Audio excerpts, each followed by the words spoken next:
मैं as a student जब भी मेरे को लैंग्वेज का पेपर लिखना होता था ना, इंग्लिश हो गया, हिंदी हो गया, तो वो काफ़ी लेंदी होता था। मतलब ऐसा लगता था कि पता नहीं वो 3 घंटे से लिख रहा हूँ कि 30 घंटे से लिख रहा हूँ या 3 दिन से लिख रहा हूँ। सबको ऐसा लगता है दिमाग में मेरे सब फिट है, हाँ आता है हो जाएगा 3 घंटे में। पर जब आप एक्चुअली लिखने बैठते हैं और वो 3 घंटे का प्रेशर आपके ऊपर आता है, नहीं होता। बच्चा जो सबसे पहली और बहुत बड़ी गलती करता है वो ये है कि इसको एक सब्जेक्ट के जैसे ट्रीट करता है। इंग्लिश एक सब्जेक्ट नहीं है, आप इसको साइंस मैथ्स एसएसटी की तरह ट्रीट नहीं कर सकते हो। तो वो सीधा चला जाता है बोलने के लिए और वो कहता है मेरे से बोला ही नहीं जा रहा, मेरे मुंह से शब्द ही नहीं निकल रहे। वो सीधा चला जाता है लिखने के लिए, वो कहता है मेरे से लिखा ही नहीं जा रहा, मेरे को मैं लिखने बैठता हूँ मैं ब्लैकआउट हो जाता हूँ। अरे तुम पहले के 2 स्टेप स्किप करके तीसरे चौथे पे जाओगे तो यही होगा। जिनको ये लगता है कि इंग्लिश इम्पॉर्टेंट ही नहीं है, मतलब उनको तो जेई करना है, उनको नीट करना है या उनको पायलट बनना है या कोई ऐसी चीज़ करनी है, बिजनेस में जाना है, तो उनको लगता है कि इंग्लिश इंपॉर्टेंट नहीं है, उनके लिए कोई मैसेज।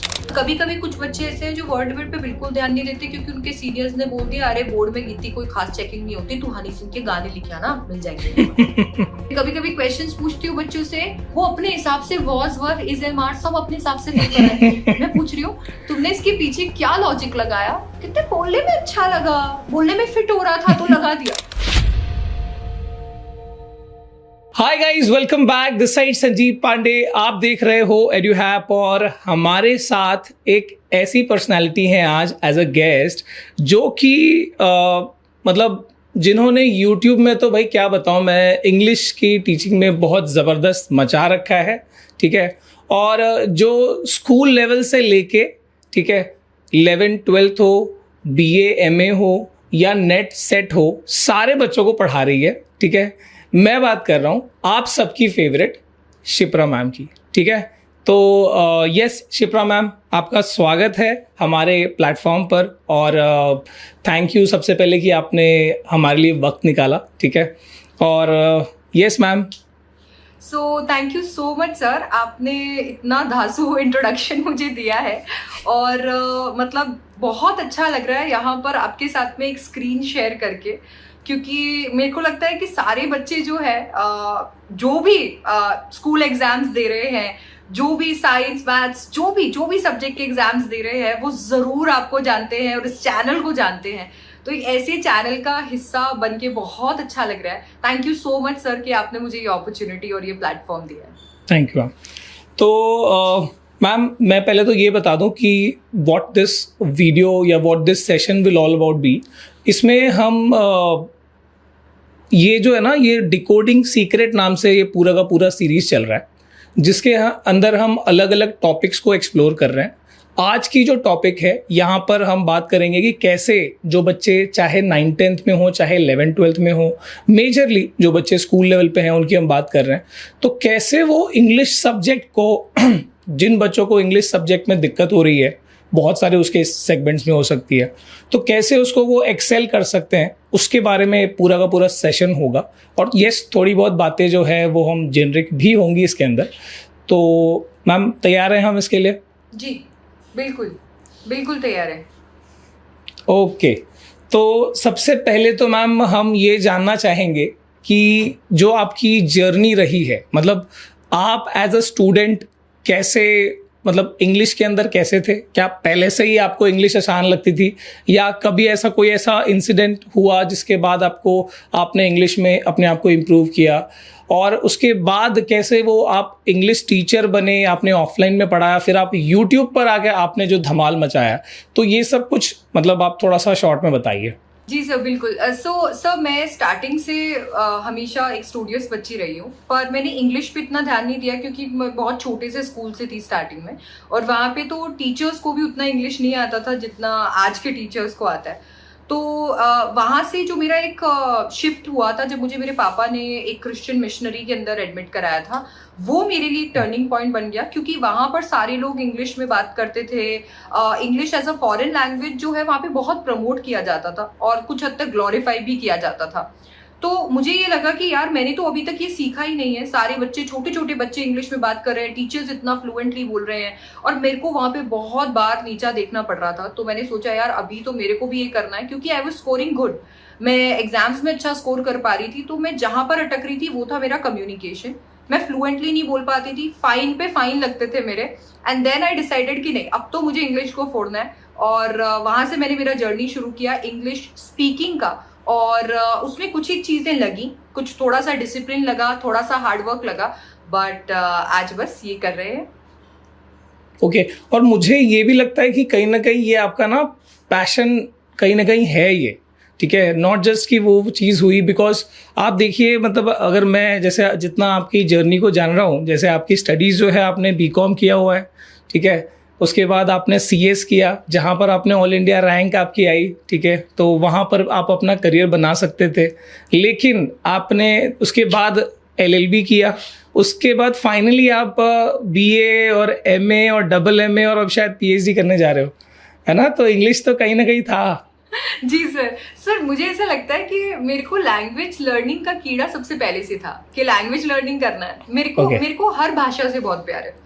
मतलब आप मुझे बोलेंगे कि आप मुझे थोड़ा सा मराठी बोलकर अगर बताएंगे तो मेरे को मन में ऐसा हो जाएगा कि मुझे अभी बस मराठी बोलना है। तो मुझे लैंग्वेज लर्निंग से बहुत प्यार है और उतना ही प्यार मुझे टीचिंग से। तो मुझे हमेशा से, मैं छोटी सी थी तब मैं एकदम, मेरे पूरे घर की जो दीवारें हैं उन पे मैं चौक से लिखा करती थी। मेरे घर की अभी तक एक ऐसी दीवार है जिसे पापा ने पेंट नहीं करवाया क्योंकि वहां पर अभी भी मैंने पूरा HW CW सब डाला हुआ है। तो उससे मुझे पहले से मैं उसको लेकर पैशनेट थी। लैंग्वेज एज अ सब्जेक्ट मैं पढ़ाऊंगी ये मुझे बहुत बाद में क्लियर हुआ। मैं पढ़ाऊंगी और मैंने बहुत सारे सब्जेक्ट्स पढ़ाए। मैंने कॉमर्स में, ह्यूमैनिटीज में बहुत सारे सब्जेक्ट पढ़ाए, सिर्फ साइंस रह रहा है। तो सिर्फ इंग्लिश मैं पढ़ाने वाली हूँ आगे चलकर, ये मुझे तब पता चला जब मैंने डिस्कवर किया कि यार मुझे लैंग्वेज बहुत पसंद है और मुझे इंग्लिश पर्टिकुलरली बहुत ज्यादा पसंद है, मुझे बहुत फैसिनेट करता है ये। एंड देन फिर मैंने सिर्फ एक ही जगह देखा और मैंने पीछे मेरे बहुत सारे डिग्रीज हैं या मैंने बहुत प्लान बीज एंड सीज रखे हुए थे, बट प्लान ए काम कर गया तो वही कर रही हूँ। तो ऑफलाइन से फिर ये ऑनलाइन और यूट्यूब की जर्नी, और कैसे, मतलब यूट्यूब कैसे आपको अट्रैक्ट किया अपनी तरफ? सर मेरा जो, मैं 10 साल से पढ़ा रही हूँ और मतलब मैं बहुत छोटी सी थी तब से मैंने पढ़ाना शुरू कर दिया था। और मैंने 7 साल लगभग यहाँ पर जयपुर में पढ़ाया है और पूरा ऑफलाइन सेगमेंट सारा, जितने भी इंस्टीट्यूट्स है सब जगह पे बढ़िया पढ़ाया हुआ है। मतलब पहले जब मेरे पास डिग्री नहीं थी, शुरुआत के 3 साल जब तक मैंने बीकॉम नहीं किया था, तब मैं वॉलंटरीली पढ़ाती थी। या तो मैं होम ट्यूशन लेती थी या फिर मैं फ्री में इंस्टीट्यूट्स में पढ़ा देती थी कि ठीक है मुझे थोड़ा एक्सपीरियंस के लिए प्लीज पढ़ाने दीजिए ना। तो इंस्टीट्यूट्स मुझे अलाउ भी कर देते थे। फिर उसके बाद में धीरे धीरे मैंने एक्चुअल जॉब शुरू किया जब मेरे पास एक डिग्री आई कि ठीक है अब ये ग्रेजुएट है तो ये पढ़ा सकते हैं। एंड देन वहां से मैंने पढ़ाना शुरू किया, काफी सारे इंस्टीट्यूट्स में पढ़ाया, CA पढ़ाया, UPSC पढ़ाया, सब पढ़ाया। और उसके बाद भी फाइनली जब कोविड हिट किया तो मेरे पास ऐसा था कि काम की कमी नहीं थी पर पैसा नहीं आ रहा था। जॉब नहीं था, इसलिए नहीं था क्योंकि किसी के पास में, मेरे को लगता है वो कोविड ने सबको बहुत बुरी तरीके से हिट किया था और ऑफलाइन में एग्जैक्टली ऑफलाइन बहुत बुरी तरीके से हिट हुआ था। और सारे इंस्टीट्यूट्स ऐसे थे जिनके पास में, मतलब पेरेंट्स के पास पैसे नहीं है तो बच्चा पैसा नहीं लाके देगा, इंस्टीट्यूट के पास पैसे नहीं आएंगे तो हमारा सैलरी नहीं आएगा। तो मेरे जितने भी इंस्टीट्यूट्स के साथ टाई अप थे मैंने उनके साथ में फ्री में काम किया सर उस दौरान में कि ठीक है कोई बात नहीं, मेरे को तो वैसे भी पढ़ाना, क्या बात है, तो मेरे को आप मत दीजिए पैसे, मेरे को पढ़ाने दीजिए। एंड उस टाइम पर फिर उसके बाद में मैंने थोड़ा एक्सप्लोर किया तो मुझे पता चला कि अभी मार्केट ऑनलाइन का चल रहा है और उस ऑनलाइन वाले मार्केट के अंदर एंट्री करने के लिए मैंने यूट्यूब चैनल बनाया। हाउएवर मैंने वीडियोस नहीं डाले थे सर, वो बच्चों को फ्री में पढ़ाने के लिए, घर से पढ़ाना होता था क्योंकि लॉकडाउन था, तो चैनल बनाया और प्राइवेट वीडियोस जो है अनलिस्टेड वीडियोस बनाती थी और बच्चों के साथ शेयर करती थी। सर वो अनलिस्टेड वीडियोस आप देखोगे ना, आज तो हमारे पास इतना तामझाम है, वो ऐसा था सर सोफे पे बैठकर और एक हाथ से, मतलब एक पूरा वो लगाया हुआ है फोन, उससे लिख रही हूँ, वो वहां रिकॉर्ड हो रहा है और सामने से वो रिकॉर्ड हो रहा है। उसकी क्वालिटी ऐसी होती थी और बहुत ही ऐसे लगता था, पर वो वैसे मैंने पढ़ाया। एंड देन फिर सर मैंने यूट्यूब पे अपनी जर्नी शुरू करी, बच्चों का प्यार मिला तो कुछ ही महीनों के अंदर हमने 2 लाख सब्सक्राइबर क्रॉस कर लिए और अभी बस चलते ही जा रहे हैं। बहुत बढ़िया, बहुत बढ़िया। और ऐसे मतलब जिस तरीके से आप पढ़ा रहे हो ना, तो वो मतलब 1 मिलियन और वो 2 मिलियन और वो 20 मिलियन भी हो जाएगा बहुत जल्दी, ठीक है सर ये तो आप, you very kind your. And मुझे लगता है कि अभी तो बिल्कुल बच्चावाड़ी सबको, मतलब सर को और मेरे चैनल को सबको एकदम फुल ऑन सपोर्ट करना है, क्योंकि आप लोग सपोर्ट करोगे तो हम जैसा क्वालिटी एजुकेशन आपको देते जा रहे हैं हम कंटिन्यू कर पाएंगे। हमारा ना एक ही सोर्स ऑफ मोटिवेशन है सर, और वो मेरे को लगता है हमारे बच्चे हैं। बच्चे फुल सपोर्ट करेंगे तो हम फुल कर पाएंगे, इसमें कोई डाउट नहीं है। और मैम अभी ना हम एग्जैक्टली जो इंग्लिश की डिफ़िकल्टी है उस ओर चलते हैं, और बेसिकली ना मैं एज अ स्टूडेंट जो मैंने एक्सपीरियंस किया और जो मैं अपने बच्चों को over the period of time मैंने देखा है वही चीज़, और आपने भी ऑफ कोर्स देखा ही होगा, तो वही हम बेसिकली डिस्कस करेंगे। मैंने देखा है कि दो टाइप के बच्चे होते हैं। एक तो टॉपर होता है, उसकी तो बात ही अलग है भाई, वो उसको इंग्लिश में कोई दिक्कत ही नहीं है, अच्छे से भारी भरकम वर्ड्स लिख रहा होता है। बट जो इंग्लिश में जिसके कम मार्क्स आते हैं ना, वो दो माइंडसेट होता है। एक तो ये है कि मेरे लिए इंग्लिश इतना इंपॉर्टेंट नहीं है, मेरा मेन सब्जेक्ट जो है मैथ, साइंस, SST है, या मुझे JEE नीट या कोई ऐसा चीज़ करना है, तो वो बच्चा ध्यान नहीं दे रहा होता है। और दूसरा एक ऐसा होता है जिसको पता ही नहीं है कि इंग्लिश में कैसे मार्क्स हम बढ़ाएं। मतलब उसको एवरेज तो आ रहा है, उसको मतलब 80 में से उसको शायद 50 आ रहा है, 55 आ रहा है, पर वो जो टॉप मार्क्स स्कोर कर सकता है वो उसको फॉर्मूला ही नहीं पता। तो दोनों बच्चों के लिए आपका मतलब एक समरी बताइए, आप कैसे उसको। जी देखिए सर, मेरा ये मानना है कि इंग्लिश एक सब्जेक्ट नहीं है। बच्चा जो सबसे पहली और बहुत बड़ी गलती करता है वो ये है कि इसको एक सब्जेक्ट के जैसे ट्रीट करता है। इंग्लिश एक सब्जेक्ट नहीं है, आप इसको साइंस, मैथ्स, SST की तरह ट्रीट नहीं कर सकते हो। ये एक लैंग्वेज है और लैंग्वेज के 4 पिलर्स होते हैं सर। कोई फर्क नहीं पड़ता आपका सिलेबस क्या है, आप 9th में हो, 10th में हो, 11th में हो, 12th में हो, या क्या आप ग्रेजुएशन कर रहे हो, जो भी, आपको 4 पिलर्स पे पूरा फोकस करना है। आपको रीडिंग, राइटिंग, लिसनिंग और स्पीकिंग, ये चारों आपको मास्टर करनी पड़ती है किसी भी लैंग्वेज के अंदर अच्छा स्कोर करने के लिए। अब बच्चे के साथ में सबसे बड़ा प्रॉब्लम क्या है कि उन्हें लगता है कि इंग्लिश हम लास्ट मोमेंट पे कर सकते हैं। अभी एक बार सारे सब्जेक्ट पढ़ लेते हैं और आखिरी में जाकर अगर इंग्लिश उठा लेंगे और 5 मिनट 10 मिनट के वीडियोस देख लेंगे तो शायद बढ़िया तरीके से इंग्लिश हो जाएगा। मुझे लगता है ये एक फॉल्स सेंस ऑफ अकम्पलिशमेंट है जो बच्चों के दिमाग में है। मैं बताती हूँ इसका रीजन क्यों। क्योंकि इंग्लिश में क्या होता है, लिटरेचर में आज तक जो हमारे देश में पढ़ाया जा रहा है, जैसे पढ़ाया जा रहा है, खास करके अगर हम यूट्यूब की बात करते हैं तो ऐसे पढ़ाया जा रहा है जैसे कि दादी नानी कहानियां सुना रही है ना। हम छोटे थे तो दादी नानी कहानियां सुनाती थी, हमें एक मॉरल मिल जाता था, बढ़िया नींद आ जाती थी, ऐसा लगता था कि ठीक है कहानी सुन ली है। तो बच्चों को भी वही फॉल्स सेंस ऑफ अकम्पलिशमेंट मिल रहा है, उन्हें लग रहा है कि ठीक है मेरे को कहानी समझ में आ रही है, मुझे मॉरल समझ में आ रहा है, मेरा काम हो गया। बट ऐसा नहीं है। exactly. जैसा इंग्लिश भारत में पढ़ाया जाता है वो सिर्फ भारत में ही पढ़ाया जाता है। मैं आपको सच बताऊं तो अगर आप बाहर जाएंगे और अगर आप वहां पे ये लिटरेचर के चैप्टर्स देखेंगे और वहां पर जो लिटरेचर पढ़ने वाले बच्चे हैं उनसे इंटरेक्ट करेंगे तो आपको रियलाइज होगा कि बच्चों का पढ़ने का लेवल ही अलग है। बच्चे यहाँ पर इंटरप्रिटेशन की दुनिया में खो चुके हैं। उनको पता है कि एग्जैक्टली किसी ने ये कैरेक्टर ने ये बोला होगा तो क्यों बोला होगा, ये चीज लिखी होगी तो क्यों लिखी होगी, इस वर्ड का क्या मतलब है। मल्टीपल इंटरप्रिटेशंस है, वहां पर डिस्कशंस हो रहे हैं और मुझे लगता है वो हम लैक कर रहे हैं। तो जो आप टॉपर बच्चे की बात कर रहे हैं वो कहीं ना कहीं इस बात को समझता है और वो इंग्लिश को एक लैंग्वेज के जैसे पढ़ता है, या हो सकता है कि कुछ एक चुनिंदा स्कूल्स में या चुनिंदा टीचर्स इस तरीके से उन्हें लैंग्वेज की तरह पढ़ा रहे हैं या वो पढ़ रहे हैं। और जो बच्चे आप जो 2 बाकी बच्चों की बात कर रहे हैं उनके साथ में सबसे बड़ा प्रॉब्लम ये है कि वो एक सब्जेक्ट की तरह से ले रहे हैं, आखिरी मिनट पे इसके सारे हम कह सकते हैं समरी उठा रहे हैं और समरी उठाकर बस समरी लिख कर आ रहे हैं और बात खत्म हो रही है। अब ये चीज जो है ये मेरे को लगता है कुछ हद तक तो चलती भी थी। अगर हम अपने बोर्ड की बात करें, CBSE बोर्ड की बात करें, तो कुछ हद तक तो CBSE इस चीज को चलाता भी था। एक ही क्वेश्चन है, उसके अंदर आप कोई भी समरी चिपका दीजिए, काम हो जाएगा। पर अब CBSE भी जाग उठा है और इसीलिए जो पेपर का लेवल है वो बदल रहा है। क्वेश्चंस अलग तरीके से पूछे जा रहे हैं, सवाल पूछे जाते हैं टोन पे, एटीट्यूड पे, मूड पे। आपको थीम बेस्ड क्वेश्चंस पूछे जाते हैं, कैरेक्टर के लिए क्वेश्चन पूछे जाते हैं, जो कि बच्चा पढ़कर ही नहीं जा रहा, इसीलिए उसके स्कोर जो है वो एवरेज पे ही रह रहा है। ओके इसमें जो दूसरा टाइप का बच्चा है मैम, जिनको ये लगता है कि इंग्लिश इंपॉर्टेंट ही नहीं है, मतलब उनको तो JEE करना है, उनको नीट करना है, या उनको पायलट बनना है, या कोई ऐसी चीज़ करनी है, बिजनेस में जाना है, तो उनको लगता है कि इंग्लिश इंपॉर्टेंट नहीं है, उनके लिए कोई मैसेज। जी sir, was coming to that only कि मुझे ऐसा लगता है कि इंग्लिश एज अ लैंग्वेज जो है वो बहुत इंपॉर्टेंट है। आपको इंग्लिश पढ़ाई इसके लिए जा रही है क्योंकि पहली बात तो आपको पता है कि हम लोग ऑलरेडी कॉलोनी रह चुके हैं, तो इंग्लिश हमारे लिए कोई नई लैंग्वेज नहीं है, हमारे देश में ऑलरेडी लाई जा चुकी है।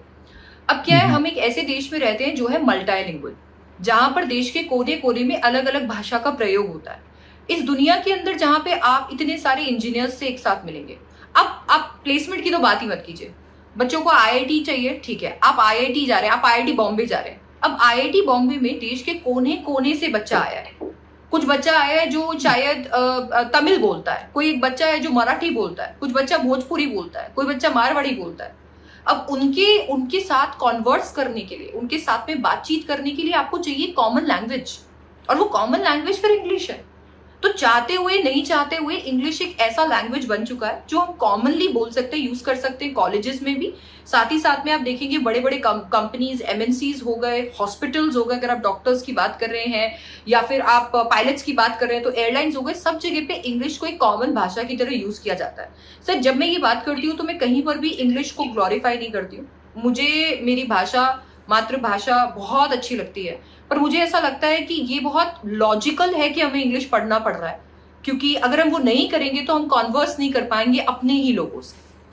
जैसे अगर मान लीजिए मैं बैंगलोर जा रही हूँ, मैं वहां पर बात कर रही हूँ, तो वहां पर बात मेरे को समझ में नहीं आ रहा है कि वो लोग क्या बोल रहे हैं, तो मुझे चाहते हुए भी नहीं चाहते हुए भी मुझे इंग्लिश का सहारा लेना पड़ रहा है, क्योंकि मैं हिंदी बोल रही हूँ, वो कन्नड़ बोल रहे हैं, हम दोनों के बीच में कोई ब्रिज नहीं है सिवाय इंग्लिश के। तो आप चाहे जेईई क्रैक कर लीजिए, आप नीट क्रैक कर लीजिए, आप पायलट बन जाइए, कुछ भी बन जाइए, आपको कम्युनिकेशन के लिए इंग्लिश एक मीडियम जो है, अगर आपको वास्ट कह सकते हैं चीजें करनी है, आपको अपना डायमेंशन बस उतना छोटा नहीं रखना, आपको डाइवर्सिटी अच्छी लगती है, आपको दुनिया में बात करना अच्छा लगता है, आप देश को रिप्रेजेंट करना चाहते हैं, तो मुझे लगता है कि फिर आपको इंग्लिश में थोड़ा ध्यान देना चाहिए, और अभी से देना चाहिए, ताकि आगे वो प्रॉब्लम ना आए। एग्जैक्टली ये आपने सही कहा कि मतलब this is about the communication. और सिर्फ इंडिया की बात नहीं कर रहे, इंडिया से आप बाहर भी जाओगे, जब वहाँ पर आप काम कर रहे होगे तो वहाँ पर आपको ज़रूरत पड़ेगी इस चीज़ की। तो जी सर, पर बहुत बार ऐसा होता है सर, जैसे मैं आपको बता देती हूँ, मतलब मेरे खुद के बच्चे हैं, आज 10 साल हो गए पढ़ाते हुए, तो शायद पहला बैच जो पढ़ाया था उसका, वहाँ पे पढ़ाया हुआ बच्चा जो डॉक्टर बन गया, उसकी तो पीजी भी हो गई है जब हम बात कर रहे हैं। तो मुझे ऐसा लग रहा है कि सर कभी कभी क्या होता है, बच्चों ने इतना ध्यान नहीं दिया होता कम्युनिकेशन पे, तो उनके पास में वो डिग्रीज तो होती हैं, उनके पास में वो नॉलेज भी होती है स्टोर, क्योंकि उन्होंने आज तक सिर्फ पेपर लिखे ही लिखे, तो उनके पास में दिमाग में वो नॉलेज भी स्टोर है। पर जो नहीं है उनके पास में, कि अगर वो मुंह खोलेंगे, वो बात करेंगे किसी से, तो अपनी बात अच्छे से रख पाए। और मुझे लगता है at the end of the day वही मैटर करता है। मेरे दादाजी एक बात कहते हैं सर, आपके साथ शेयर करूंगी, वो कहते हैं विद्या कंठा, यानी कि जो आपको आता है वो आपके कंठ में, और आपका जो पैसा होता है वो अंठा, यानी कि जेब में होना ही चाहिए। मतलब अगर आपके बैंक में करोड़ों रुपए पड़े हैं, पर जब कैश चाहिए तब कैश नहीं है, आपके दिमाग में 100 तरीके की चीजें पड़ी हैं, आपको 100 डिग्रीज का नॉलेज है, और पता नहीं आप क्या क्या कर रहे हो, पर आपसे जब सवाल पूछा जा रहा है आप बोल नहीं पा रहे हो, आप कुछ नहीं। तो वो मेरे क्या सही बात। जी सर, तो इसीलिए मुझे लगता है कि कम्युनिकेशन इंपॉर्टेंट है, और आप अपनी मातृभाषा को उतना ही होल्ड कीजिए, पर आप इंग्लिश को भी उतना टाइम दीजिए, ताकि से एक ब्रिज वहां पर बन सके बाकी लोगों के साथ। ये चीज़ मैं एक्चुअली, मेरे लिए एक बहुत अच्छा लेसन मैंने सीखा, विद्या कंठा और पैसा अंठा। बहुत बढ़िया। मैम हम बात कर रहे हैं अभी बच्चे जो 9th-10th में स्पेसिफिकली जो बच्चे हैं, वो उनके इंग्लिश में वी नो कि हमको उनको लिटरेचर है, रीडिंग है, राइटिंग है, ग्रामर है। तो सबसे पहले बात करते हैं लिटरेचर वाला सेक्शन जो होता है, जिसमें पोइट्रीज, प्रोज और वो सारी चीज़ें जो है। तो बच्चा जो है अक्सर यही सोचता है कि वो एग्ज़ाम, जैसे आपने बताया कि वो 1 शॉट वीडियो देख लेगा और बहुत समरी सा वीडियो देख लेगा, एग्ज़ाम के टाइम देख लेगा, और वो उसको चीज़ें आ जाएंगी। तो मेरे ख्याल से आपने कुछ चीज़ें उसमें बताई है, आप उसमें इम्प्रूव कैसे किया जा सकता है, उसके ऊपर हम थोड़ा सा उसके सोल्यूशन की तरफ बात करते हैं। जी, तो मुझे लगता है मेरे सारे चुटकुल जो है ना 9th-10th वाले, ये बहुत ही जल्दी अपना दिमाग इधर उधर डाइवर्ट कर लेते हैं, है ना। तो मुझे लगता है सबसे पहली चीज जो तुम्हें करने की जरूरत है वो है एक टीचर को फॉलो करने की, एक पर्टिकुलर सब्जेक्ट के लिए, ठीक है। क्योंकि मेरे को लगता है आप अगर किसी से समझ पा रहे हैं तो पहले तो आप उन्हें फॉलो कीजिए, क्योंकि देखिए जो बात आज मैं आपको कह रही हूँ, अगर आप 10 टीचर के पास में जाकर बात करेंगे तो हो सकता है वो वेरी भी करे, है ना। तो पहली बात तो ये है। अब क्योंकि आप इस वीडियो को यहाँ तक देख चुके हैं, तो दैट मीन्स आप बिल्कुल यहाँ पर अपनी चॉइस मेक कर चुके हैं। तो मैं आगे बढ़ती हूँ अपने सजेशन के साथ में। देखो बच्चों, आपका जो इंग्लिश का लैंग्वेज है वो 4 पार्ट में डिवाइडेड है, ठीक है। आपका लैंग्वेज और लिटरेचर है, तो आपके पास में रीडिंग कॉम्प्रहेंशन सेक्शन है, आपके पास राइटिंग सेक्शन है, आपके पास में ग्रामर सेक्शन है, और आपके पास में लिटरेचर सेक्शन है। जब हम इंग्लिश की बात करते हैं, मुझे लगता है कि पूरे यूट्यूब का भी, मेरा जितना भी कम्युनिटी है, सारे जितने हमारे भाई बहन हैं जो आप लोगों को पढ़ा रहे हैं और आपकी मदद कर रहे हैं, वो भी कहीं ना कहीं लिटरेचर के हाथ धो के पीछे पड़ जाते हैं। तो बच्चे भी क्या करते हैं, लिटरेचर के हाथ धो के पीछे पड़ जाते हैं। ये चीज नहीं जानते हैं कि रीडिंग, राइटिंग और ग्रामर इक्वली इंपॉर्टेंट है। और अगर हम मार्क्स की भी बात करते हैं, तो लिटरेचर आपका ऐसा नहीं है कि 80% मार्क्स स्कोर करता है, होल्ड करता है। लिटरेचर और ये बाकी सारे सेगमेंट्स कहीं ना कहीं इंपॉर्टेंस रखते हैं। लिटरेचर हो सकता है ज्यादा मार्क्स का आता है, बट अगर हम इन तीनों सेगमेंट को एक साथ मिलाकर रखो तो लगभग ही 50-50 का लैंग्वेज प्लस लिटरेचर का पेपर बन जाता है। तो मैं आपको ये सजेस्ट करूंगी कि जब आप लिटरेचर पढ़ रहे हैं तो लिटरेचर की तैयारी में कम से कम एक बार एनसीईआरटी जरूर रीड कीजिए। Line by line, word by word एक बार एनसीईआरटी को अपनी आंखों से जरूर निकालिए, क्योंकि ना तो सिर्फ इससे आपकी कैरेक्टर्स से दोस्ती होगी, है ना, और इसके साथ साथ में आपको कैरेक्टर्स तो पता चलेंगे, आप स्टोरी को फील कर पाएंगे। और लिटरेचर जब तक फील नहीं होता है ना, तब तक मजा नहीं आता। तो आप उस स्टोरी को फील कर पाएंगे जब तक आप ना अपने कैरेक्टर्स के साथ रो नहीं रहे हो, आप कैरेक्टर्स के साथ हंस नहीं रहे हो, जब तक आपको ऐसा नहीं लग रहा कि अरे इसके साथ में ऐसा क्यों किया, इसके घर पे चोरी क्यों की, तब तक मजा नहीं है। तो आप ना जैसे कॉमिक बुक्स पढ़ते हो ना, एग्जैक्टली वैसे ही अपनी एनसीईआरटी को रखो और उसको रीड करो। चाहिए तो वीडियोस खोल लो लाइन बाय लाइन एक्सप्लेनेशन के, वर्ड बाय वर्ड एक्सप्लेनेशन के, और अपनी एनसीईआरटी नीचे रखकर और बढ़िया उसके साथ में पूरी रीडिंग लगाओ। लिटरेचर क्रैक होगा ऐसे। आपको इसके साथ में आप एक बार लिटरेचर का एनसीईआरटी से रीडिंग लगा लोगे ना, तो फिर चाहे कोई भी एमसीक्यूज हो, चाहे सब्जेक्टिव क्वेश्चंस हो, ऐसे आंसर आ जाएंगे। क्योंकि आंसर राइटिंग पे थोड़ा सा ध्यान देना है, थोड़ी सी प्रैक्टिस करनी है, लिटरेचर पूरा चमक जाएगा। फिर हम बात करते हैं हमारी बाकी की 3 सेगमेंट्स की। रीडिंग कॉम्प्रिहेंशन आपकी एक्टिव रीडिंग मांगता है। तो यहाँ पर आपको सिर्फ और सिर्फ पैसेजेस ही नहीं, जो भी, जैसे कभी कॉमिक बुक पढ़ लिया, कभी कोई नॉवल पढ़ लिया, कोई आप मान लीजिए कोई सेल्फ डेवलपमेंट के लिए किताब पढ़ लिया, आप ब्लॉग्स पढ़ लीजिए, चाहिए तो हम लोगों के डिस्क्रिप्शन पढ़ लीजिए।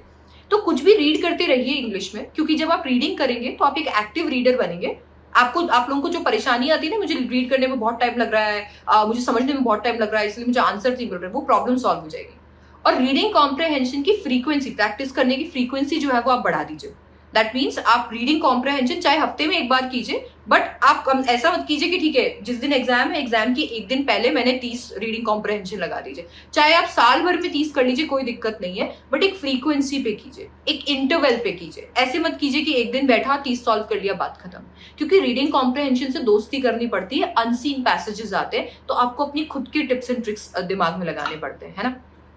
फिर आता है आपका राइटिंग सेक्शन। अब राइटिंग सेक्शन जो है उसमें तो किसी भी चीज से क्वेश्चन पूछ के आ जाते हैं, कोई भी क्वेश्चन आ जाता है जो आपने आजकल वो क्रिएटिव राइटिंग के नाम से जाना जा रहा है। जी बिल्कुल, राइटिंग सेक्शन को आजकल क्रिएटिव राइटिंग स्किल्स उसके नाम से जाना जाता है।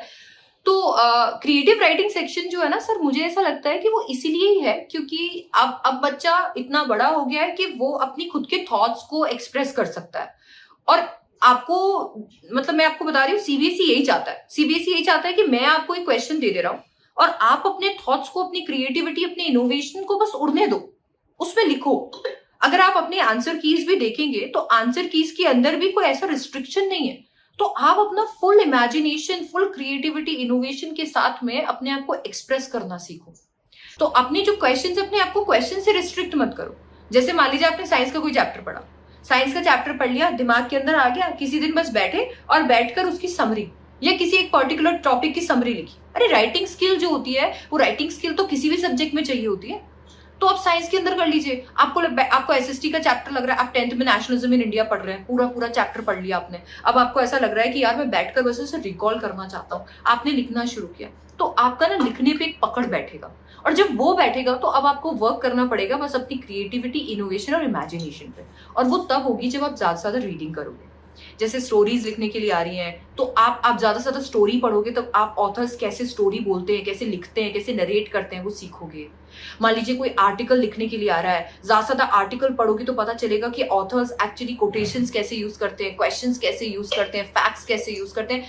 तो बच्चों, आप जितना ज्यादा चीजें रीड करोगे उतना ज्यादा आपको राइटिंग में मदद करेगा, क्योंकि आप जितना रीड करोगे उतना दिमाग को फीड करोगे। एक सबसे बड़ी प्रॉब्लम पता है सर क्या है? बच्चों को ये लगता है कि मैं पेन लेकर बैठूंगा और एकदम से बस मेरा दिमाग मेरे को कुछ तो बताता रहेगा और मैं लिखता रहूंगा। आपका दिमाग जो है उसको फीड करना पड़ता है सर। ये एक फॉरेन लैंग्वेज है, ये आप बचपन से नहीं सीखते हैं। हमारे घर में नहीं इंग्लिश में बात की जाती है, इसीलिए इंग्लिश हमारे दिमाग में ऑलरेडी फीड नहीं हो रखी है।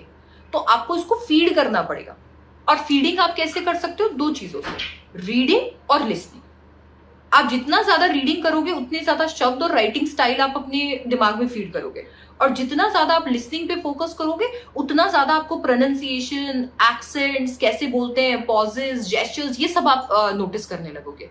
तो अगर राइटिंग में अच्छा होना है तो पहले तो करनी है प्रैक्टिस, चाहे किसी भी सब्जेक्ट से कर लीजिए, कोई दिक्कत नहीं है। और फिर आपको क्या करना है, अपने उस कॉग्निटिव साइड को जगाने के लिए ज्यादा से ज्यादा रीडिंग करनी है। और रही बात ग्रामर की, तो ग्रामर देखो रूल्स से चलता है। आपने सिर्फ रूल्स के रट्टे लगा लिए तो उससे कुछ नहीं होगा। आप रूल्स कीजिए और रूल्स के साथ में जितनी ज्यादा हो सकती है उतनी ज्यादा एक्सरसाइजेस कीजिए। और एक चीज तो बिल्कुल भूल जाइए, बोल के देख लेते हैं, बोल के देख लेंगे, जो फिट होगा वो लिख देंगे। क्योंकि ये सर मैं आपको बता रही हूँ बच्चों की बहुत बड़ी मेंटालिटी। मतलब मैं बोलती हूँ, मैं कभी कभी क्वेश्चंस पूछती हूँ बच्चों से, वो अपने हिसाब से was, were, is, am, are सब अपने हिसाब से लिख रहे हैं। मैं पूछ रही हूँ तुमने इसके पीछे क्या लॉजिक लगाया, कितने बोलने में अच्छा लगा, बोलने में फिट हो रहा था तो लगा दिया।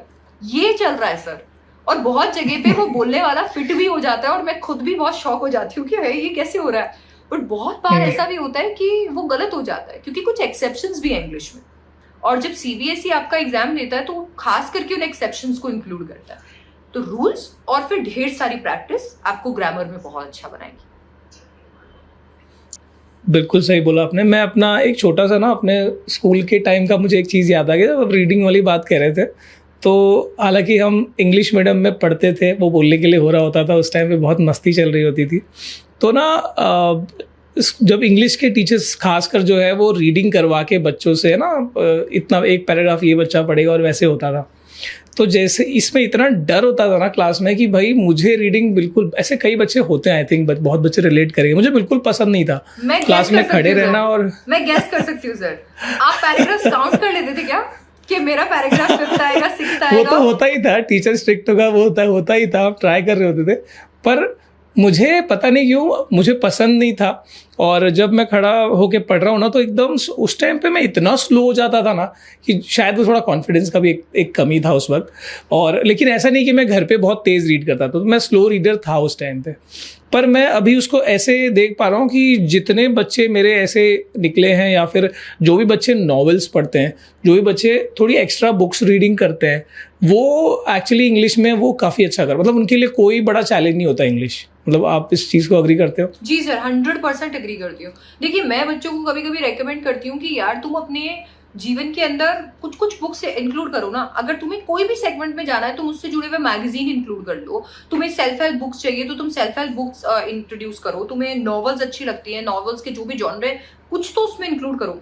बच्चे आगे से मुझे बहुत बार बोलते हैं मैम हमसे तो सिलेबस की पूरा नहीं कंप्लीट हो रहा, ये सारी किताबें नहीं पढ़ी जा रही हैं, आप कह रहे हो एक्स्ट्रा किताब पढ़ो। मैंने बोला यार फिर तुम क्या कर रहे हो, तुम जिंदगी काट रहे हो, फिर तुम जिंदगी जी नहीं रहे हो, तुम ना सीख नहीं रहे हो। तुमने 3 इडियट्स देख ली पर फिर भी तुम रैंचो नहीं बन पाए हो। तुम ना सिर्फ और सिर्फ रट्टे लगा रहे हो और वही किताबें करे जा रहे हो और करे जा रहे हो और कुछ नहीं है। तुम्हें आगे, तुम जब तक किताबें दूसरी नहीं पढ़ोगे, तुम जब तक वो नॉलेज नहीं देखोगे कैसे कौन लिख रहा है, क्या शब्दों का इस्तेमाल हो रहा है, कैसे कैरेक्टर्स बात कर रहे हैं, तब तक तुम लैंग्वेज में अपनी पकड़ कैसे लाओगे। और अगर तुम्हें लगता है तुमसे नॉवेल्स नहीं होती है, कुछ भी नहीं होता है, तो तुम मैगजीन्स रीड करो।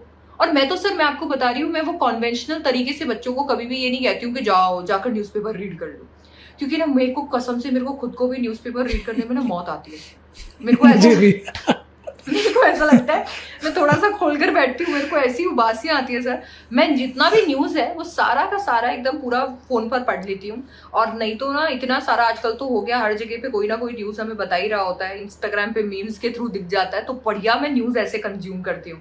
तो मैं खुद भी बच्चों को, इसीलिए मैं नहीं पढ़ती हूँ तो बच्चों को मैं क्यों बोलूँ, तो इसीलिए मैं बच्चों को रेकमेंड करती हूँ जो चीज तुम्हें अंदर से एक्साइट करे ना। तुम्हें कॉमिक्स अच्छी लगती है ना, तुम कॉमिक्स पढ़ लो, पर पढ़ो।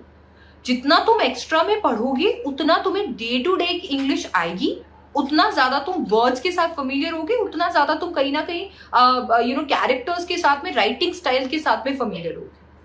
तो बिल्कुल सर अग्री करती हूँ आपकी बात से। आई थिंक वो रीडिंग से एक चीज़ होती है कि चाहे आपका ग्रामर हो, चाहे आपकी राइटिंग स्किल्स हो, मतलब हर पार्ट में जो है काम हो जाता है अगर आप रीडिंग कर रहे हो तो। पैसेंस इन पैसेज हो गया। जो बच्चा स्टार्ट कर रहा है इंग्लिश लैंग्वेज की जर्नी, उसे रीडिंग और लिसनिंग दोनों पे इनिशियली बहुत फोकस करना चाहिए। और बच्चा उल्टा करता है, वो स्पीकिंग और राइटिंग पे फोकस करता है। उसको वो सीधा चला जाता है बोलने के लिए और वो कहता है मेरे से बोला ही नहीं जा रहा, मेरे मुंह से शब्द ही नहीं निकल रहे। वो सीधा चला जाता है लिखने के लिए, वो कहता है मेरे से लिखा ही नहीं जा रहा, मेरे को, मैं लिखने बैठता हूँ मैं ब्लैकआउट हो जाता हूँ। अरे तुम पहले के 2 स्टेप स्किप करके तीसरे चौथे पे जाओगे तो यही होगा। तुम पहले फीड तो कराओ दिमाग में। तो उन बच्चों के लिए जो अपनी जर्नी शुरू कर रहे हैं, ये टिप है मेरा, आप रीडिंग और लिसनिंग पे थोड़ा फोकस कीजिए ताकि दिमाग को आप फीड करा सकें, और उसके बाद आप राइटिंग और स्पीकिंग पे जाइए।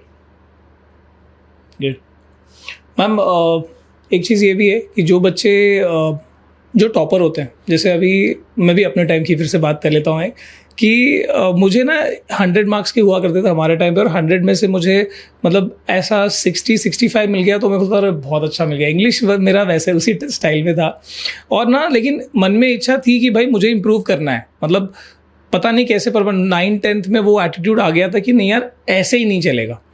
तो मैं जब हमारे स्कूल के इंटरनल एग्ज़ाम्स और टेस्ट होते थे ना, तो मैं टॉपर्स के पेपर्स देखता था, और मैं देखता था कि भाई ऐसा क्या अलग लिखा जाता है कि उनको ऐसे राइटिंग में, लेटर राइटिंग में उनको 10 में से उनको ऐसे में 8 मिल रहे हैं, 9 मिल रहे हैं, 9.5 मिल रहे हैं, और हमारे केस में हमको 3 मुश्किल से 3.5 मिल गए तो हम खुश हो जाते थे।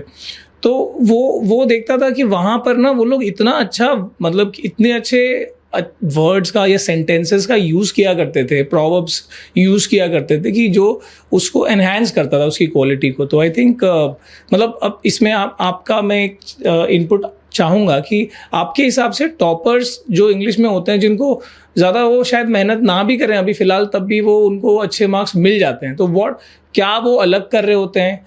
क्या वो कंसिस्टेंटली शुरू से पढ़ रहे होते हैं, या उनके लिए वो नेचुरल नॉर्मल हो गया है? What is that?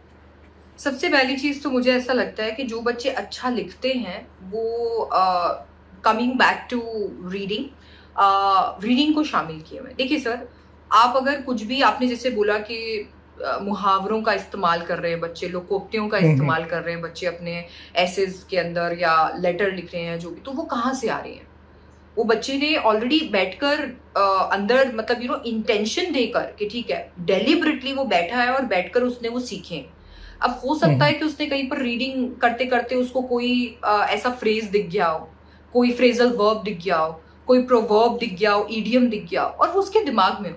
ऐसे ही सर होता है फैक्ट्स के साथ में भी। देखिए, जब भी हम बात करते थे कि बात तो कोई भी कर सकता है, पर जो फैक्ट के साथ बात करता है, आपको पता है कि उसकी बात में दम होता है। तो ऐसा ही होता है बच्चों के आंसर में भी। उनके आंसर में दम इसके लिए होता है क्योंकि इधर उधर फेंकते नहीं है, वो फैक्ट्स के साथ बात कर रहे होते हैं। पर ये फैक्ट्स कहाँ से आएंगे? ये फैक्ट्स भी आएंगे रीडिंग से।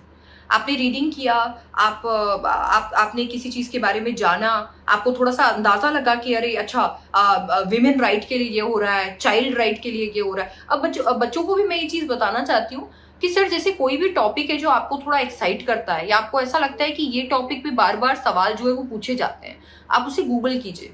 आप गूगल करके आपको उसको डिफरेंट सेगमेंट दिख जाएंगे। वहां पर एक न्यूज वाला सेगमेंट भी आएगा। जैसे मान लीजिए आपको विमेन एम्पावरमेंट पे कोई ऐसे लिखना है, अब विमेन एम्पावरमेंट पे आप न्यूज वाले सेगमेंट पे जाएंगे तो वहां पर आपको लेटेस्ट विमेन एम्पावरमेंट के अराउंड जो भी चीजें अराउंड द ग्लोब हो रही है वो आपको मिल जाएंगी। तो आप सोचिए कि आप वहां पर वो चीजें, वो न्यूज आर्टिकल्स जो है वो रीड कर रहे होंगे। या फिर आप अगर मान लीजिए जाते हैं ब्लॉग पेज पे, तो आपको ढेर सारे ब्लॉग्स वहां पर मिल रहे हैं। तो इंस्पिरेशन ले रहे हैं बच्चे सर, वो बच्चे इंस्पिरेशन ले रहे हैं और कहीं ना कहीं उस इंस्पिरेशन को अपनी शब्दों के थ्रू वहां पर अपने आंसर्स के अंदर बता रहे हैं। तो मुझे लगता है कि अगर जो भी बच्चा अच्छा राइटिंग करना चाहता है, उसे टॉपर्स की आंसर शीट जरूर, जैसे आप बता रहे हैं, एक बार देखने चाहिए ताकि उसकी आंखें थोड़ी खुले, उसे पता चले कि एग्जैक्टली सीबीएसई चाहता क्या है।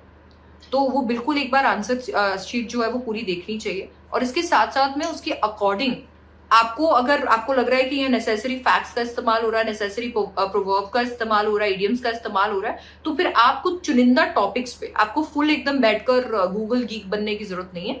आप कुछ पॉपुलर टॉपिक्स जो पिछले 10 सालों में पूछे जा रहे हैं, उन पॉपुलर टॉपिक्स पे बैठकर गूगल कर लीजिए और बस उन्हीं टॉपिक्स के अराउंड रीडिंग लगाइए। मुझे लगता है उन्हीं के आसपास से कुछ ना कुछ आपके एग्जाम में भी पूछा जाता है।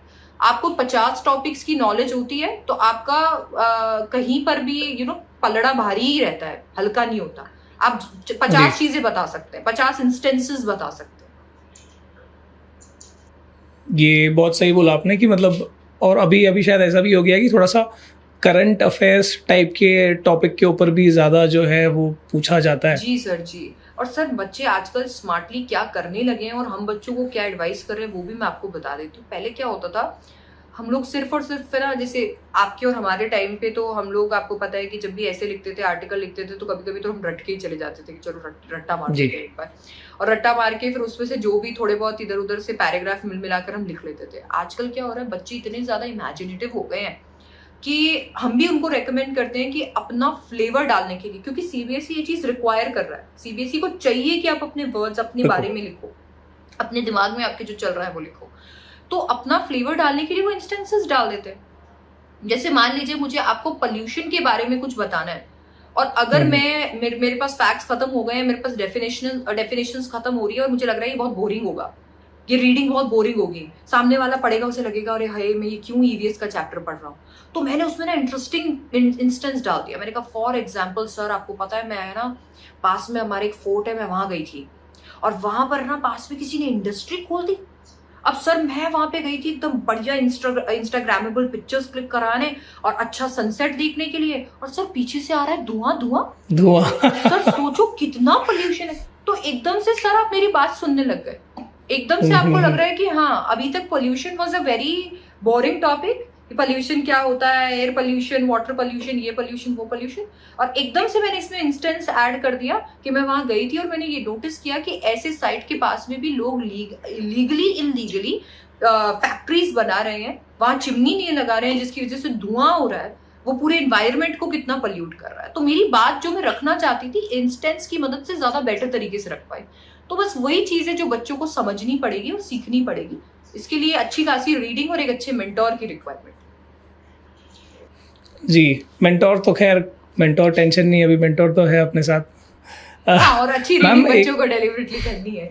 मैम अभी ना एक्चुअली इंग्लिश की अगर हम बात कर रहे हैं और इंग्लिश के एग्ज़ाम के टाइम की जो डिफ़िकल्टी उसकी बात ना करें तो वो भी सही नहीं है। मैं एज अ स्टूडेंट जब भी मेरे को लैंग्वेज का पेपर लिखना होता था ना, इंग्लिश हो गया, हिंदी हो गया, तो वो काफ़ी लेंदी होता था। मतलब ऐसा लगता था कि पता नहीं वो 3 घंटे से लिख रहा हूँ कि 30 घंटे से लिख रहा हूँ या 3 दिन से लिख रहा हूँ, और शायद वो उसकी वजह से पेपर छूट भी जाता था। मतलब बिल्कुल ध्यान यहाँ वहाँ ना करते हुए तब भी पेपर छूट जाता था।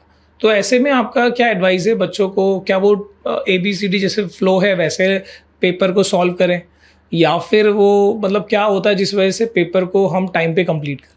सर मुझे ऐसा लगता है कि पहले जो पेपर है, वैसे जैसे मैंने जब मेरा एग्जाम दिया था तो उस टाइम पर इंग्लिश जो है वो 100 नंबर में आया करता था। अब जो है इंग्लिश का पेपर आता है 80 नंबर का जी, और उसमें बाकी के 20 नंबर के आपके इंटरनल्स के सारे मार्क्स वगैरह जुड़ते हैं। तो अभी 80 नंबर का पेपर अगर आपको 3 घंटे में क्रैक करना है तो उसके लिए आपको चाहिए एकदम जी तोड़ प्रैक्टिस। आपको और कुछ नहीं बचा सकता। मैं आपको बताती हूँ क्यों। बच्चे क्या करते हैं, बच्चे जब टेस्ट दे रहे होते हैं तो वो एक तो इंडिविजुअल चैप्टर को टैकल कर रहे हैं या कोई इंडिविजुअल टॉपिक को टैकल कर रहे हैं।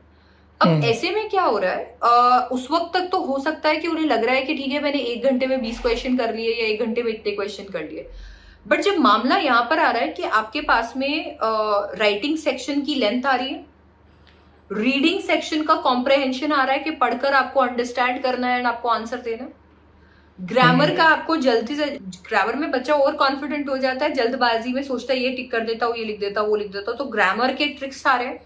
और फिर लिटरेचर में क्योंकि वो तो आप पढ़कर आ रहे हो तो वहां की फॉर्मिंग आ रही है, तो सारी चीजें मिक्स करके बच्चे को एक ऐसा प्रेशर क्रिएट करता है कि आपको भी ये नहीं पता मेरे को पहले कॉम्प्रहेंशन करना है या मेरे को पहले जो मैं पढ़ के आया हूँ लिटरेचर के अंदर मेरे को वो आंसर करना है। तो मुझे लगता है at the end of the day आपको difficulty level at the same time time management सिर्फ एक ही चीज सिखा सकता है, वो है इंग्लिश का सैम्पल पेपर। आपको अगर इंग्लिश की डिफिकल्टी देखनी है तो सबसे पहले दिमाग में सैम्पल पेपर रखो, जो लेटेस्ट सैम्पल पेपर है। आपको पता चल जाएगा कि इस बार सीबीएसई किस मूड में है, कि इस बार तो सीबीएसई ने क्या सोचा है कि ये कैसे पेपर आपके सेट होने चाहिए। दूसरी चीज, अगर आपको टाइम मैनेजमेंट में प्रॉब्लम आती है तो टाइम मैनेजमेंट आप कैसे कर सकते हैं, आप उस सैम्पल पेपर में एक स्टॉप वॉच लेके आ जाओ। अगर आपको लगता है फोन से आपका डिस्ट्रैक्शन हो रहा है, आप उसे 3 घंटे में मैनेज करो। और ये तो आप हर सब्जेक्ट के लिए कर सकते हो कि जितने नंबर का क्वेश्चन है इंटू 2 करके टाइम दे दो। मान लो 5 नंबर का क्वेश्चन है, इंटू 2 कर दो इज इक्वल्स टू 10 मिनट्स, कि मेरे को 5 नंबर के क्वेश्चन को 10 मिनट में खत्म करना है। अगर आप इस गणित को लगाते हैं, इस मैथ्स को अगर आप लगाते हैं तो आपके पास में आराम से 10 से 15 मिनट तो रिवीजन के बच जाएंगे। तो मुझे लगता है कि आपको टाइम मैनेजमेंट के लिए ये जो ट्रिक्स है ये पहले करके जानी पड़ेगी। सर मैं एक चीज हमेशा बच्चों को कहती हूँ कि अगर आप सैम्पल पेपर पहले सॉल्व करके नहीं जा रहे हो, या फिर आप पहले से देख कर नहीं जा रहे हो कि कैसा क्वेश्चन आएगा और मैं उसे कैसे टैकल कर सकता हूँ, तो आप उस सिपाही के जैसे हो जो अपने सारे औजार तो लेकर चला गया है, एकदम वेपन्स तो लेकर चला गया है, पर उसको पता नहीं है कि चलेंगे कि नहीं चलेंगे। हो सकता है कि बैटल में चल जाए, हो सकता है नहीं चले। अब सोचो वो तलवार लेकर गया, निकला चाकू, तो क्या होगा उसका। तो वही चीज बच्चों को करनी चाहिए, पहले से आप तैयारी कीजिए, क्योंकि दिमाग में सब फिट है। सबको ऐसा लगता है दिमाग में मेरे सब फिट है, हाँ आता है आता है आता है, हो जाएगा 3 घंटे में। पर जब आप एक्चुअली लिखने बैठते हैं और वो 3 घंटे का प्रेशर आपके ऊपर आता है, नहीं होता है। आई थिंक इसमें एक चीज़ और होती है कि जैसे आपने सही बोला कि बच्चा प्रैक्टिस नहीं कर रहा है, उसको वर्ड लिमिट के बारे में नहीं आइडिया कि भाई मेरा एक पेज कितने वर्ड का होता है, क्योंकि मेरे ख्याल से ये भी बहुत ज़रूरी है कि आपको 5 नंबर का चीज़ है और आप उसको 3 पेज लिखते जा रहे हो, तो कहीं ना कहीं यहाँ भी गलत हो रहा है। सर मुझे ऐसा लगता है कि वर्ड लिमिट को बहुत बार तो बच्चों ने एकदम या तो बहुत ही तवज्जो दे देते हैं बच्चे, या बिल्कुल ही नहीं देते। बहुत बार इतना ज्यादा वर्ड लिमिट का हाइप हो जाता है कि बच्चा एक एक वर्ड काउंट कर रहा है कि मेरा एक एक वर्ड यहाँ पर कितना, कैसे मैं लिख रहा हूँ, उसमें भी टाइम वेस्ट हो रहा है। और कभी कभी कुछ बच्चे ऐसे हैं जो वर्ड लिमिट पे बिल्कुल ध्यान नहीं देते, क्योंकि उनके सीनियर्स ने बोल दिया अरे बोर्ड में इतनी कोई खास चेकिंग नहीं होती, तू हनी सिंह के गाने लिखे आना, मिल जाएंगे। ऐसा कुछ होता ही नहीं है। तो दोनों ही तरीके के बच्चे खतरनाक है। तो आपको करना क्या चाहिए, मुझे लगता है कि आप पहले सैंपल पेपर में हर क्वेश्चन की वर्ड लिमिट देख लो। अब आप एक हॉरिजॉन्टल शीट लो, हॉरिजॉन्टल शीट में एक तरफ मार्जिन बना हुआ है, दूसरी तरफ आप मार्जिन बना लो, एग्जैक्टली वैसे जैसे आप बोर्ड्स में करोगे। एंड देन उसके बाद में आप क्या करो, कहीं पर अगर आपको 40 वर्ड चाहिए, कहीं 80 वर्ड की वर्ड लिमिट है, कहीं 120 वर्ड है, कहीं 150 वर्ड्स की वर्ड लिमिट है, 200 वर्ड्स की, जितनी भी आपकी वर्ड लिमिट है उसके अनुसार हर एक जो है अपने आंसर को उतनी ही वर्ड लिमिट में लिखकर ट्राई करो। अब इससे क्या होगा ना सर, जैसे बहुत बार बच्चे मेरे से सवाल पूछते हैं, मैम 150 वर्ड्स कितने लाइन में आते हैं, मैम 150 वर्ड्स जो है वो कितने पैराग्राफ में आते हैं। मैंने कहा बच्चा मेरी हैंड राइटिंग में वो शायद 3 पैराग्राफ में आते हैं, तुम्हारी हैंड राइटिंग में उसको 6 पैराग्राफ लगेंगे। मैं कैसे जस्टिफाई कर सकती हूँ कि 3 पैराग्राफ ही लिख के आओ। तो बच्चे को क्या करना चाहिए, अगर उसको 150 वर्ड्स लिखने हैं तो अपनी हैंड राइटिंग में एग्जैक्टली जैसे वो बोर्ड में लिखेगा, लिखकर वो देख ले, उससे उसे पता चल जाएगा कि 1 पेज में आ रहा है, 1.5 पेज में आ रहा है, 2 पेज लग रहे हैं, 3 पेज लग रहे हैं। अब उसको और किसी की सुनने की जरूरत नहीं, उसको पता है मेरे को कितने पैराग्राफ लगता है, तब जाके मेरे 150 वर्ड्स पूरे होते हैं। माइंड इतना अच्छा होता है सर, माइंड सबकॉन्शियसली इतनी सारी चीजें स्टोर करता है कि अगर आपने माइंड को ये बता दिया कि 150 वर्ड्स 1.5 पेज में पूरे हो रहे हैं, तो ट्रिगर भेजेगा आपको। आप जैसे 1 पेज कंप्लीट करोगे, आपको अंदर से एकदम बेचैनी फील होगी कि अरे हाँ अब मेरा 150 वर्ड्स कंप्लीट होने वाले, मेरे पास आधा ही पेज बचा। अच्छा, इसमें एक चीज और भी हो सकती है, मैं ऐड करना चाहूँगा कि जैसे जब मान लीजिए मैं ऐसे लिख रहा हूँ या कोई भी तरह की राइटिंग कर रहा हूँ, मेरे को पता है कि मेरे पास इतनी सारे आइडियाज़ हैं, तो इतने सारे आइडियाज़ को इफ़ आई नो कि मेरे को 1.5 पेज में लिखना है, तो 1 पेज खत्म होने के टाइम पे मेरे को पता चल जाएगा कि यहाँ पे क्लोजिंग करनी है, मेरे को अपने सारे हथियार यहाँ पे लगा देने। वो भी हो सकता है। नहीं सर, मेरे ख्याल से क्या होता है, इट्स एन आर्ट। तो अगर आप ये सोच रहे हो कि अभी शिप्रा मैम की ये बात जो है ध्यान में रख लेता हूँ, सीधा बोर्ड में ट्राई करूंगा, नहीं होगा ये। क्योंकि फिर क्या होगा, फिर मैं आपको बताती हूँ क्या होता है, वो रजिस्टर वाला खेल हो जाता है। वो नया नया रजिस्टर हम लेके आते हैं ना, उसका 1-2 पेज 4 पेज इतने खूबसूरत ब्लू पेन, व्हाइट ये ब्लैक पेन और ये वो है ना, और फिर उसके बाद में लास्ट पेज अगर आप देखोगे उस पर आपको खुद की हैंड राइटिंग पहचान में नहीं आएगी। वही वाला खेल होता है सर। जब आप इस चीज को बोर्ड में जाकर ट्राई करेंगे तो शुरुआत के अंदर तो आप एकदम बढ़िया लिख रहे हैं, बढ़िया फेंक रहे हैं, आपको लग रहा है तो आप 50 चीजें डिस्कस कर रहे हो, फिर आपको लग रहा है अरे नहीं मेरे पास तो आधा ही पेज बचा हुआ है, तो सारी चीजें उसमें ही गचड़ पचड़ कर दिया। वो चीज होता है। तो ये चीज प्रैक्टिस से मास्टर करनी है, इसी को हम आर्टिकुलेशन फ्रेमिंग कहते हैं। आपको जैसे पहले बार में जब आप लिखोगे तो पहले बार में आपको ऐसा लगेगा अभी तो मुझे बहुत कुछ कहना था और अभी तो मेरा 1 पेज तो कंप्लीट ही हो गया, अब मैं आधे पेज में बाकी बातें कैसे कहूंगा। दूसरी बार में आप थोड़ा हो सकता है कि 3/4 पेज के अंदर ही आप थोड़ा समझ जाओ, तीसरी ट्राई के अंदर हो सकता है 1/4 पेज में आप थोड़ा समझ जाओ, और फिर आते आते आपको समझ में आ जाएगी इंट्रोडक्शन डिटेल कंक्लूजन वाली ट्रिक, और आप समझ जाओगे कि नहीं मेरे को लास्ट तक कुछ नहीं छोड़ना है, मेरा फ्रेमिंग ही ऐसा मेरे को करना है कि मेरे फ्रेमिंग के अंदर ही हर एक जो बात मैं कह रहा हूँ वो शुरुआत से शुरू हो रही है। कि मेरे पास पहले से टीचर को पता चल रहा है कि ये बच्चा तो 100 में से 100 लेने के लिए ही आया है, इसको देने ही पड़ेंगे फुल मार्क्स, ऐसा। आपने 100 में से 100 बोल दिया तो ठीक है, फिलहाल तो अपना 80 में से 80 है, तो 80 में से 80 के लिए एक क्वेश्चन है कि ऐसे बच्चे जो एम करते हैं, मतलब कि हालांकि फुल मार्क्स जो है वो पूरी तरह से हम पर डिपेंड नहीं करता, पर फिर भी अगर वो एक्सपेक्ट कर रहे हैं या वो एम कर रहे हैं 80 ऑन 80 लाने के लिए, तो और आता भी है सीबीएसई में, हालांकि हमारे टाइम पे लैंग्वेजेस में नहीं दिया करते थे लोग, पर अभी आता भी है सीबीएसई में, तो वो क्या अप्रोच होना चाहिए ऐसे बच्चों के लिए जो ऑलरेडी बेटर कर रहे हैं पर उनको फुल मार्क्स के लिए वो एम कर रहे हैं? जी, सर मैं आपको बताती हूँ, मैं 100 ऑन 100 हमेशा क्यों बोलती हूँ। मैं इसलिए बोलती हूँ कि बच्चे जब 80 ऑन 80 पे फोकस करते हैं तो उन्हें लगता है ये 20 नंबर इंटरनल के तो मिल ही जाने हैं, ये कहाँ जाने हैं, ये वाइवा प्रोजेक्ट और ये तो हो ही जाएगा। पर मैं हमेशा बच्चों को 100 के लिए प्रेरित इसलिए करती हूँ क्योंकि उसको भी लाइटली मत लो। अगर मेरे को लगता है इस दुनिया में सबसे दुखी इंसान है जिसको 99 मिले।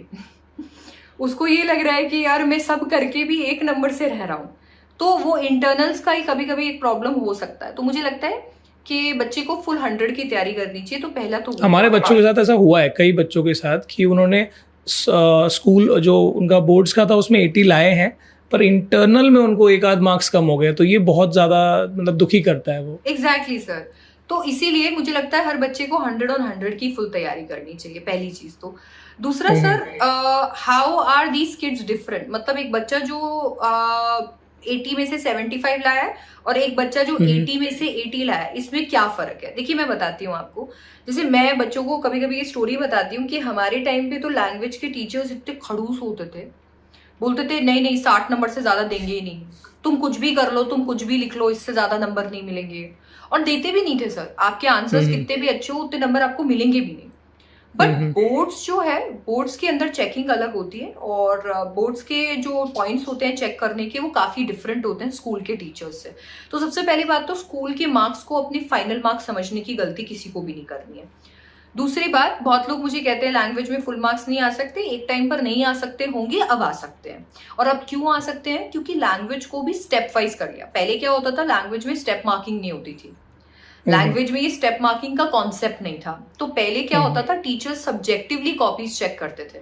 अब किसी टीचर को आपका फ्रेमिंग अच्छा लगा तो फुल मिल गए, नहीं तो आपको पता है कि कभी कभी आधा नंबर कट जाता है, कभी 1 नंबर कट जाता है। अब जाकर पूछते हो मैम ये आधा नंबर क्यों कटा, 1 नंबर क्यों कटा, ये कमी है वो कमी है, ऐसा।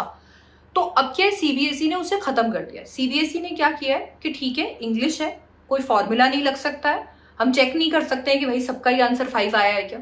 तो अभी हम क्या करते हैं, हम इसको डिवाइड कर देते हैं स्टेप्स में। जिस बच्चे ने ये पॉइंट लिखा है, जिस बच्चे ने डिटेल में 2 पॉइंट मेंशन किए, जिस बच्चे ने कंक्लूजन में ये पॉइंट या 1 पॉइंट मेंशन किया, ये वर्ड मेंशन किया, उसको इतने देने हैं। जिस बच्चे का ग्रामर में गलती है आधा काट लो, जिस ऐसे करके पूरा जो आप देखेंगे, जो भी बच्चा अभी इस वीडियो को देख रहा है वो जाकर अगर सैंपल पेपर के साथ में अटैच मार्किंग स्कीम को देखेगा तो उसे रियलाइज होगा कि इंग्लिश में मार्क्स कैसे दिए जाएंगे। तो मुझे लगता है जो चीज ये 100 में से 100 लाने वाले या 80 में से 80 लाने वाले बच्चे करते हैं, वो ये करते हैं कि वो इस मार्किंग स्कीम को समझ गए। वो समझ गए हैं कि मेरी कॉपी कैसे चेक होगी, उन्हें पता चल गया है कि मेरा आधा नंबर कहाँ कटेगा, मेरे को फुल नंबर कैसे मिलेगा। और वो समझना इतना कोई ट्रिक नहीं, आपको कोई बतेरे यूट्यूब वीडियो नहीं देखने पड़ेंगे ऐसे मिलेंगे आपको इंग्लिश में फुल मार्क्स, नहीं, आपको वो देखने की कुछ जरूरत नहीं पड़ेगी। आप सीधा सीबीएसई की वेबसाइट पे जाइए, सैंपल पेपर्स उठाइए, उनके पास में मार्किंग स्कीम अटैच्ड होती है हर सब्जेक्ट की, वैसे इंग्लिश की भी होती है। वहां जाकर देखिए, आपको पता चलेगा कि वहां पर उन्होंने वर्ड्स के लिए आपके इंट्रोडक्शन, डिटेल, कंक्लूजन के लिए, पॉइंट्स के लिए नंबर दिए हुए हैं और वो नंबर वहां एलोकेट किए हुए हैं, वैसे ही नंबर आपको दिए जाते हैं। आपको वो चीज जैसे ही समझ में आ जाएगी और वही चीज आप अपने आंसर्स में जैसे इनकॉर्पोरेट कर लोगे, there you go, you can score 100 out of 100। ये आपने एक ऐसा, मतलब एक्चुअली हम जो डिकोडिंग सीक्रेट बोलते हैं, तो ये वो चीज़ बच्चों को मेरे ख्याल से ज़रूर सारे बच्चों को क्लिक कर गई। तो मैम फाइनल क्वेश्चन ये है कि जो बच्चे मतलब जिनको इंटरेस्ट ही नहीं आ रहा है, मतलब इंग्लिश सब्जेक्ट के लिए जिनको मतलब प्यार ही नहीं है, तो ऐसे में क्या चीज़ ऐसी होगी जिससे कि वो इंटरेस्ट बिल्ट हो, डेवलप हो, कुछ भी ऐसा आप जब बता सकें।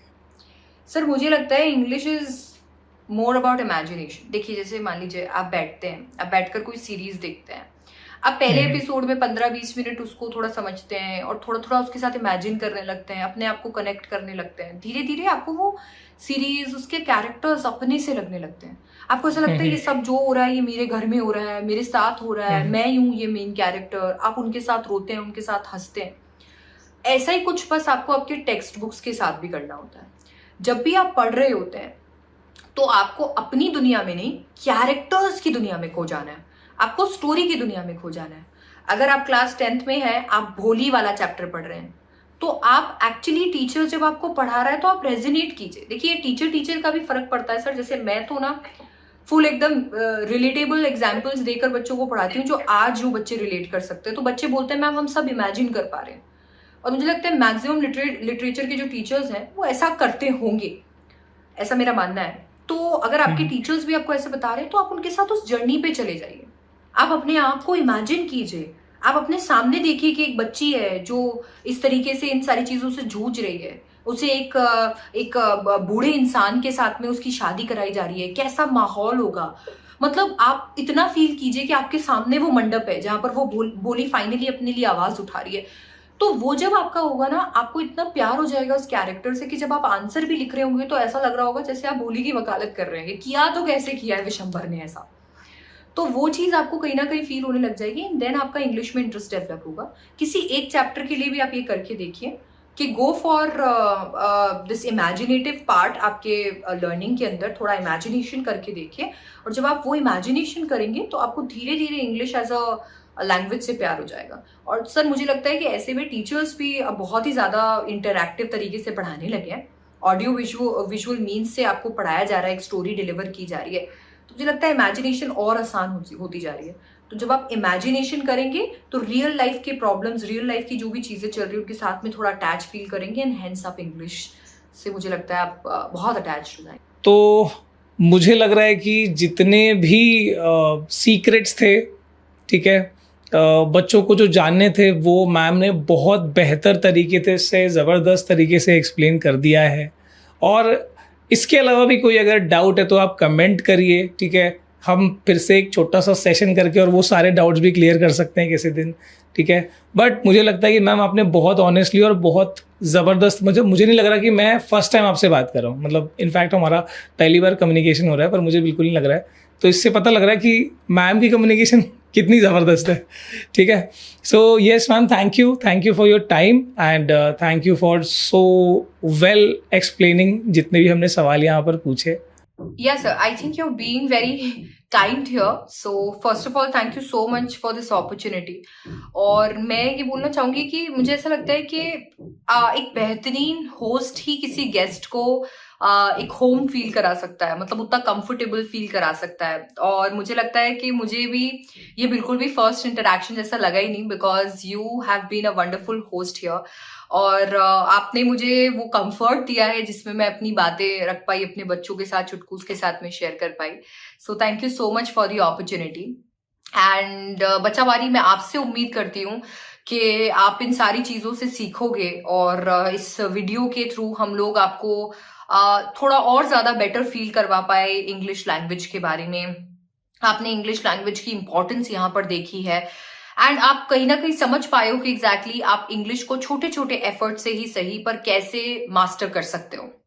सो ये वीडियो तो अभी कंप्लीट हो गया है और अभी हम लोग मिलने वाले हैं नेक्स्ट वीडियो में भी। सो अभी इसी तरीके की और वीडियोस के लिए आप चैनल को बिल्कुल सब्सक्राइब कर दो, लाइक कर दो वीडियो को और अपने सारे फ्रेंड्स के साथ शेयर करो। इस वीडियो के नीचे कोई भी डाउट्स हो तो प्लीज कमेंट्स कर देना, ताकि मैं आपके डाउट्स बार बार इस वीडियो पे आकर बिल्कुल चेक कर लूंगी और बिल्कुल आपको रिप्लाई यहाँ पर मैं कर देने वाली हूँ। और बहुत ही जल्द हम लोग वापस मिलने वाले हैं और अगर मौका लगा सर तो आई थिंक हम लोग वापस मिलेंगे और एक बेहतरीन इंटरेक्शन करेंगे। सो थैंक यू सो मच बच्चों अभी तक इस वीडियो को देखने के लिए। एंड ट्रस्ट मी, हम लोग ने बहुत घंटे, बहुत मेहनत यहाँ पर करी है, बहुत सारे हर्डल्स कैसे जैसे, और ये इन सारी चीजों से निकाल कर हम ये आपके लिए वीडियो लेकर आए हैं। तो प्लीज यार एक लाइक तो बिल्कुल बनता है। And I think will see you in the next one. Okay sir, thank you so much sir, thank you so much for having me, thank you, bye bye, take care बच्चा बाड़ी, bye. और बच्चों मैं आपको एक और चीज़, एक और हिंट बता देता हूँ, ठीक है। जो बच्चों जो लोग भी यहाँ तक इस वीडियो तक पहुँचे हैं, शिप्रा मैम के कम्युनिकेशन से या पहले से भी जानते हैं, तो एक second part of the video, ठीक है, जो मतलब इंटरेक्शन विद शिप्रा मैम होगा, and that will be something different from the English जो आप 9th-10th में कर रहे होते हो, ठीक है। थोड़ा सा शिप्रा मैम का साइड, ठीक है, उनके कुछ ऐसी बातें हैं जो हमको कम्युनिकेट करनी है, तो उसको हम ज़रूर से आपके सामने लाएंगे, ठीक है, बहुत जल्दी। तो मैम मिलते हैं, और अगेन बहुत मज़ा आया आपसे बात करके, ठीक है। See you in the next session.